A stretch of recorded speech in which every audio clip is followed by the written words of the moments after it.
أسمو وأجتاز السماء جلالا. مولانا سردار احمد صاحب رحمت اللہ علیہ کے پاس نا ایک بوڑھی اماں اپنا بیٹا چھوڑ گئی. تو حضرت صاحب نے کوئی 2 4 5 مہینے رکھا. تو بعد میں اس کی اماں کو بلا کے کہا کہ تو بیوہ ہے، بیٹا تیرا یتیم ہے، میں نہیں چاہتا کہ اس کا وقت ضائع ہو. یہ پڑھنے والا کوئی نہیں، سارے نہیں بھائی پڑھنے والے ہوتے. اب یہاں علماء بیٹھے ہیں، میں بے ادب بھی نہ ہو جاؤں. کچھ پورے 8 سال لگا کے بھی آ جاتے ہیں، سند بھی ان کے پاس ہوتی ہے. ناراض نہ ہو جانا، یہ تو سب اچھے لوگ ہیں. سند ہوتی ہے پر پتہ کوئی نہیں ہوتا. یہ اعلیٰ حضرت نے لکھی ہے بات. سند ہوتی ہے، پوری ڈگری ہوتی ہے، اس پہ کئی لوگوں کے سائن بھی ہوتے ہیں. تو بہت سارے طالب علم ایسے ہوتے ہیں جو مدارس میں کہتے ہیں میں فاضل فلاں ہوں، لیکن کوئی شے پاس. تو مولانا سردار احمد صاحب محدث اعظم پاکستان رحمۃ اللہ علیہ اس بوڑھی کو کہنے لگے تیرا بیٹا کون دینا ہے، پڑھنا پڑھانا اس نے کچھ بھی نہیں. تو یتیم بچہ ہے، کل کو تو کہے گی کہ میرے بیٹے نے وقت ضائع کیا تو واپس لے جا. بوڑھی اماں رونے لگ گئی، کہنے لگی میں پڑھانے تو نہیں لائی تھی، میں تو آپ کو رب کا ولی سمجھتی ہوں، میں تو نوکری کرانے لائی تھی. نوکری. حضرت انس بن مالک کہتے ہیں میری اماں بھی حضور کی بارگاہ میں دے گئی تھی. حضور کی بارگاہ میں یہ نہیں کہا تھا کہ یا رسول اللہ پڑھا دیں، ہاں میں ذمہ داری سے بات کر رہا ہوں. یہ نہیں کہا تھا حضور مجاہد بنا دیں. یہ تھوڑی کہا تھا کہ یا رسول اللہ صلی اللہ تعالی علیہ وسلم سے مفسر محدث محقق مفتی بنا دیں. حضرت انس کی اماں کہہ گئی تھی سونیا جب تک یہ رہے گا نا آپ کی نوکری کرے گا، یہ گھر کے کام کاج کرے گا، ڈیوٹی کرے گا. حضور یہ آپ کی نوکری کرے گا. تو میرے محبوب نے پھر دعا کر دی اللہ اسے برکت عطا فرما. تم سمجھتا ہے خدمت والا خالی رہ جاتا ہے؟ جتنا ذائقہ خدمت والے کو ملتا ہے، جو اس کے نصیب میں آتا ہے، وہ کسی کا نصیب کہاں بھائی. حضرت انس کہتے ہیں حضور نے دعا کر دی برکت کی. مجھے تو کھیتی باڑی آتی بھی نہیں تھی، پر لوگوں کے باغ میں سال میں 1 دفعہ پھل لگتا تھا، میرے باغ میں 2 دفعہ لگتا تھا. حضور نے دعا کر دی یا اللہ اسے اولاد دے. فرماتے ہیں میرے بیٹے، میرے پوتے، میرے نواسے، میری بیٹیاں. فرماتے ہیں میں زندہ ہوں اور میری 100 اولادیں موجود ہیں. پریشان ہو گیا 100 سن کے کہ بچے 2 ہی اچھے. 100 اولادیں میری موجود ہیں. حضرت انس بن مولانا سردار احمد صاحب کے پاس نا چھوڑ گئی بچہ. کہنے لگی حضرت جی میں کو پڑھانے کے لیے تھوڑا چھوڑ گئی ہوں، میں تو اس لیے چھوڑ کے گئی ہوں کہ آپ مہربانی کریں خدمت کرائیں. تو حضرت جی کہنے لگے کوئی ایسا کام ہی نہیں، خدمت والا کیا کراؤں. کہنے لگی پٹھے پوا لیا کرو. جی ہن لڑ پیندے نے، کہنے نے بچے کام کر دیں مدرسے دا. حالانکہ اب کہاں بچے کام کرتے ہیں، اب تو گزر گیا دور، اب تو بچے کام کراتے ہیں. اب بچے بھی ناراض ہو رہے ہیں، گھور گھور کے دیکھ رہے ہیں. صحیح کہہ رہا ہوں آپ کو، بچے کام کراتے ہیں، بچے کہاں کام کرتے. کہنے لگی یہ چارہ ڈالے کرے گا آپ کی بھینسوں کو. تو حضرت نے اس کو کہا کہ بی بی چارہ میری بھینسوں کو ڈالنے کے لیے میں نے بندہ رکھا ہوا ہے، تو جا لے جا. کہنے لگی ہاتھ باندھ کے حضور مہربانی کریں رکھ لے، چارہ ڈالے گا. اور پتر توجہ سے چارہ ڈالنا حضرت کی بھینسوں کو. رونے لگی. حضرت نے رکھ لیا، مہینے کا خرچہ بھی دیتے. شام کو نا وہ سارا دن کام کرتا، شام کو آ کے پیروں میں بھی بیٹھ جاتا. حضرت جی لائیں تیل تھوڑا سا، پیر نہ دبا دوں. 8 سال ساتھ والے پڑھتے رہے، یہ بیچارہ نوکری کرتا رہا. میرا روپ بھی نہیں تے میرا رنگ بھی نہیں، اور مینو یار منان دا ٹنگ بھی نہیں. کبھی کبھی نا حضرت بلال حبشی فارغ ہوتے نا تو نبی پاک کی بارگاہ میں عرض کرتے حضور کوئی کام تو نہیں، سارے ہو گئے، حضور جاؤں ذرا. چلے جاتے. ایک دن سلمان فارسی کہنے لگے یا رسول اللہ یہ بلال کہاں جاتا ہے. فرمایا جا دیکھ کے تو آ. حضرت سلمان واپس آئے تو آ کے رونے لگے. کہنے لگے سونیا جب یہاں سے جاتا ہے نا تو جا کے سیدہ فاطمہ کی چکی پیسنی شروع کر دیتا، بی بی صاحبہ کے کام کرنے لگتا ہے. گھر میں جا کے اسنین کی ڈیوٹی کرتا ہے، وہاں بھی کام یہاں بھی کام. وہ چارہ ڈالتا رہا، اس نے چارہ ڈالا. حضرت محدث اعظم کی بھینسوں کو دستار فضیلت کا وقت آ گیا، سارے پگڑیاں سجا کے آ گئے. آج دستار ہوگی. یہ نہ پیچھے ہو کے بیٹھ گیا، چونکہ پڑھا ہی نہیں تھا تو دستار کا ہے کی دستار تو اس کی جو پڑھے گا. ہم نے تو پڑھا ہی نہیں، ہم نے تو یار پڑھا، گھر پڑھا، ڈیوٹی کری.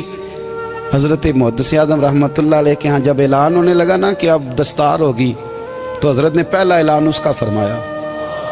تے مجھاں والا بندہ کپڑے بھی کدی کدی بدل دے نا، وہ کہتے جس حال میں بھی تھا میں پلٹ کے دیکھنے لگا کہ پڑا پڑا ہے تو ہے کوئی شے نہیں، تو یہ ماجرا کیا ہے؟ پیچھے سے اٹھ کے آئے تو کہتے ہیں باقیوں کی دستار کسی عالم نے کی، کسی صوفی نے کی، لیکن یہ بھینسوں کو چارہ ڈالنے والا جب آیا تو محدث اعظم نے فرمایا پگڑی کے بال کو کوئی ہاتھ نہ لگائے، یہ ساری دستار میں نے کرنی ہے۔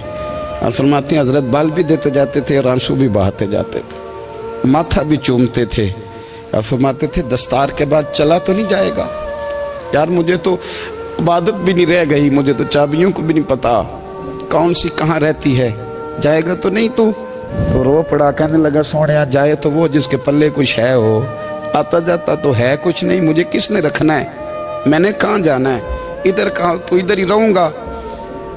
اس طالب علم کے سارے استاد بھائی کہتے ہیں اس نے دستار کرائی، پڑھا پڑھایا کچھ نہیں، پر جو مسئلہ اڑ جاتا تھا نا، وہ جو اڑ جاتا تھا نا، وہ جا کے اس سے پوچھتے تھے تو کتابیں کھولنے کی ضرورت نہیں پڑتی تھی۔ مولانا امجد علی صاحب اعظمی رحمۃ اللہ علیہ فرماتے ہیں یکدم اعلیٰ حضرت کا دروازہ کھلا، یہ بھی میرے اعلیٰ حضرت کی زندگی ہے، اسے بھی دیکھ، یکدم دروازہ کھلا تو بوڑھے امام کے پیروں میں جوتا کوئی نہیں، اور اعلیٰ حضرت سر پٹ دوڑے۔ میں قریب گیا، میں نے کہا حضور میں صدقے جاؤں، کہاں جا رہے ہو؟ کہنے لگے کسی نے بتایا میرا مرشد کا بیٹا ریلوے اسٹیشن سے گزرنے والا ہے، امجد علی دیر نہ کر یار، کہیں شہزادہ ناراض نہ ہو جائے، میرے مرشد کا بیٹا، میرے شیخ کا پوتا، یار ذرا جلدی کر۔ کہتے ہیں اعلیٰ حضرت دوڑے ریلوے اسٹیشن پہ، انہیں اگر فتوے لکھنے آتے تھے کل کے رضا ہے خنجر خونخوار برق بار، تو وہ یہ بھی کہا کرتے تھے کیسے آقاؤں کا بندہ ہوں رضا، بول بالے میری سرکاروں کے۔ دوڑے گئے ریلوے اسٹیشن پہ، اور بوڑھے شیخ صدر الشریعہ کہتے ہیں میں نے کہا حضور میں نہ چلا جاؤں؟ کہنے لگے نا پتر، میں نے بڑا نمک کھایا اس گھر کا، میں نے بڑی نوکری کری ہے، میری اپنی ڈیوٹی ہے، تمہاری تو نہیں نا۔ میرے شیخ فرماتے ریلوے اسٹیشن پہ حضرت کھڑے ہیں تو ایک مسافر اترتا، اس کے قریب جاتے ادب سے سلام لیتے تو کہتے ماریرا شریف سے تو نہیں کوئی آیا؟ کہتے وہ مسافر گزر جاتا، دوسرا آتا تو پھر قریب جاتے، کہتے وہ اس کے آستانے سے تو نہیں آئے، ادھر سے تو نہیں کوئی آیا۔ کہتے سارے گزر گئے، جن مسافروں نے اترنا تھا اتر گئے، ٹرین چل پڑی تو میں نے کہا حضور کسی نے آپ کو غلط اطلاع دی تھی، شہزادے تو آئے نہیں۔ کہنے لگے یار اطلاع غلط تھی یا ٹھیک تھی، پر یہاں تک آنے کا مزہ بڑا ہے۔ آپ سمجھ سکتے ہیں اعلیٰ حضرت کے دو بیٹے ہیں، حجت الاسلام مولانا حامد رضا خان صاحب اور مفتی اعظم عالم اسلام، دونوں شہزادے اتنے بڑے شہزادے تھے کہ دونوں اپنے اپنے وقت کے سب سے بڑے مفتی ہوئے۔ یہ بھی تو میرے اعلیٰ حضرت ہیں نا، اس کو بھی تو ذرا سمجھو نا، خشکی اور پھر خشکی اور پھر خشکی۔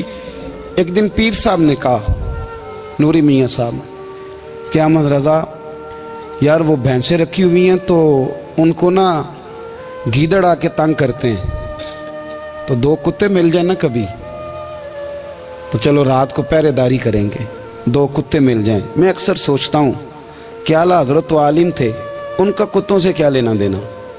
حضرت جی آپ نے کتوں کی بات کرنی تھی تو کسی دنیا دار سے کرتے، دو کتے مل جائیں تو ذرا جانوروں کی دیکھ بھال کریں گے۔ فرمایا حضور سویرے ہی آ جائیں گے۔ بھئی آپ کا تو یہ شوگر ہی نہیں تو آپ کہاں سے لائیں گے؟ دن چڑھا تو دونوں بیٹوں کے گلے میں رسیاں ڈالیں۔ اعلیٰ حضرت کو صرف آپ فتوے کی روشنی میں دیکھتے ہیں، آپ کو اس شخص کے درد کا نہیں پتا، اس کے ذائقے کا نہیں پتا، وہ کس سٹیج کا آدمی ہے، سٹیٹس کیا ہے طریقت میں، شریعت میں، عشق میں۔ دونوں شہزادوں کے گلوں میں رسیاں اور پکڑا ہوا ہے۔ تو نوری میاں صاحب کہتے ہیں میں چارپائی پہ بیٹھا تھا تو نیچے بٹھال دیے دونوں بچے، میں اٹھ کے کھڑا ہو گیا۔ میں نے کہا مولانا یہ کیا؟ کہنے لگے حضور ڈیوٹی بھی کریں گے اور روٹی بھی نہیں مانگیں گے، جنہ تنا وچ عشق نہ رچیا کتے ہو نہ تھی چنگے، مالک دے کر راکھی کر دے صابر بھوکے ننگے۔ کدھر گیا ذوق، کدھر گیا وہ درد؟ اور پھر جب باری آئی رسول اللہ کے پیار کی، جب باری آئی نبی پاک کی محبت کی، تو پھر فاضل بریلوی کا قد اگر لکھنے میں کمال ہے نا تو محبوب کے پیار کرنے میں بھی کمال ہے۔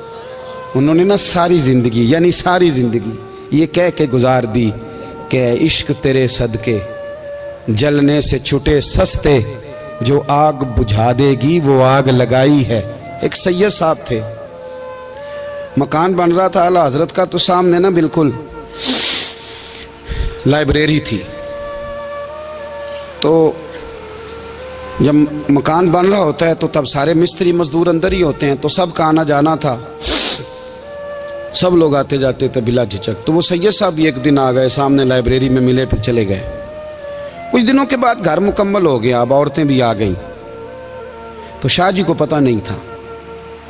وہ پرانا ہی ماحول سمجھ کے نا، مولانا ظفر الدین بہاری کہتے ہیں پرانا ہی ماحول سمجھ کے تو اندر آ گئے، اور جیسے ہی اندر داخل ہوئے سامنے گھر کی عورتیں دیکھی تو شاہ جی معذرت معذرت معذرت کرتے پریشان ہو گئے، اور پھر جب دوبارہ پلٹنے لگے تو اعلیٰ حضرت دوڑ کے گئے، ہاتھ چومے، کہنے لگے شاہ جی آپ کو تو پتہ نہیں تھا، اور آپ مہربانی کریں یہ معذرت والا لفظ واپس لیں، یہ میرے گھر کی عورتیں نہیں، یہ تو سیدوں کی باندیاں ہیں، یہ تو نوکرانیاں ہیں، تو آپ مہربانی کریں، یہ انداز آپ کا جو ہے یہ درست نہیں، آپ مہربانی فرمائیں اندر آئیں۔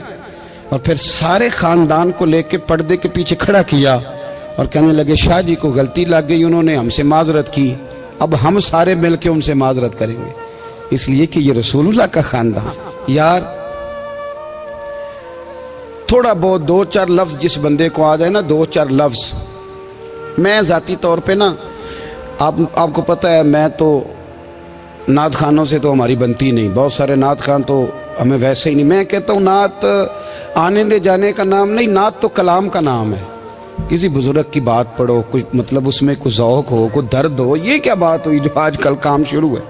لیکن آپ کو پتہ ہے ہم نعت خان کی بھی عزت کرتے ہیں، میں جس نعت خان سے نعت سنتا ہوں میں دل کی قلب کی گہرائی سے اس کا حیا کرتا ہوں، میں اکرام کرتا ہوں، اللہ جانتا ہوں، میں اعزاز دیتا ہوں، اس لیے کہ میں سمجھتا ہوں یہ جب بولتا ہے نا تو مجھے مدینے والے کی یاد آتی، یہ نبی کریم کی یاد دلاتا ہے، تو اس کا احساس ہے۔ اعلیٰ حضرت فاضل بریلوی رحمۃ اللہ تعالی علیہ نے نبی کریم سے محبت کی، اور حضور سید عالم صلی اللہ علیہ وسلم سے تعلق رکھنے والی ہر شے سے محبت کی۔ انہوں نے اپنے ذوق کو کبھی پھیکا نہیں پڑنے دیا، ساری زندگی رسول اللہ صلی اللہ علیہ وسلم کا پیار۔ تھوڑے دو چار لفظ میری طرح کسی شخص کو آ جائیں تو وہ ادب اداب کے دائروں سے نکل جاتا ہے، وہ ہر چیز کو کلو کال کے ذائقے میں رکھتا ہے۔ اس لیے ملا رومی فرمایا کرتے تھے سیٹھ آدمی ہونا جیب میں پیسے ہوں تو اس کا پیر کوئی نہیں ہوتا۔ اگر کوئی عہدہ مل جائے، بندہ کسی درجے پہ پہنچ جائے تو اس بندے کا بھی مرشد ہے، اور اگر چار لفظ پڑھ جائے تو اکثر میری طرح کے بندے خلیفے ہوتے ہیں، مرید نہیں ہوتے۔ ناراض تو نہیں ہو گئے آپ لوگ؟ میری طرح کے لوگ نا خلیفے ہوتے ہیں، بتاتے ہیں 14 جگہ کا خلیفہ ہوں تو سوال یہ ہے کہ غلام کس کا ہے؟ میری خلافتیں؟ او خدا کے بندے، غلامی اصل چیز ہے۔ اعلیٰ حضرت فاضل بریلوی رحمۃ اللہ تعالی علیہ نا لوگوں سے پوچھتے، جب کوئی مدینے سے آتا، مکے سے آتا، حج کر کے آتا تو پوچھتے مدینے گئے تھے؟ صدر الشریعہ رحمۃ اللہ علیہ فرماتے ہیں کسی نے کان میں آ کے کہا حضور وہ موچی حج کر کے آیا، پکی بات ہے حضور؟ ہاں۔ فرمایا چلو چلیں۔ حضرت جی وہ لکھنا نہیں؟ تو میں آ کے دیکھتے ہیں۔ حضرت مہمان اوے آ کے دیکھتے ہیں، کہتے دوڑنے لگے، وہ جوتے گانٹ رہا تھا، جا کے پوچھا حج کر کے آئے ہو؟ کہا ہاں۔ مدینہ شریف گئے تھے؟ وہ جس بندے کے پاس لوگ تاریخیں لینے جائیں تو ٹائم نہ ملے، بھائی آج مدینے گئے تھے؟ کہنے لگا جی بڑا کرم کیا سرکار نے، میں تو 1.5 مہینہ رہ کے آیا ہوں۔ کہتے ہیں جبہ کہیں، پگڑی کہیں، قلم کہیں، شاگرد کہیں، مرید کہیں، اور اندر نہیں، حجرے کے اندر چھپ کے کسی کی تعظیم نہیں، چوک میں موچی جوتے گانٹنے والا دنیا دیکھ رہی ہے، اعلیٰ حضرت جھکے اور موچی کے پیر چومنے شروع کر دیے۔ لوگ پکڑ دیں حضور یہ کیا؟ وہ بھی پیر کرنے لگے پیچھے ہٹ جاؤ، یہ وہ قدم ہے جو میرے مصطفیٰ کریم کے در دولت سے ہو کے آئے، حرم کی زمین اور قدم رکھ کے چلنا، ارے سر کا موقع ہے ہو جانے والے، یہ ذائقہ، یہ درد۔ تو اعلیٰ حضرت نے نا ذوق والی زندگی گزاری، ادب والی زندگی گزاری، پریم والا وقت گزارا، عشق والا وقت گزارا۔ حضرت بلال حبشی کبھی سپہ سالار بنے تھے کسی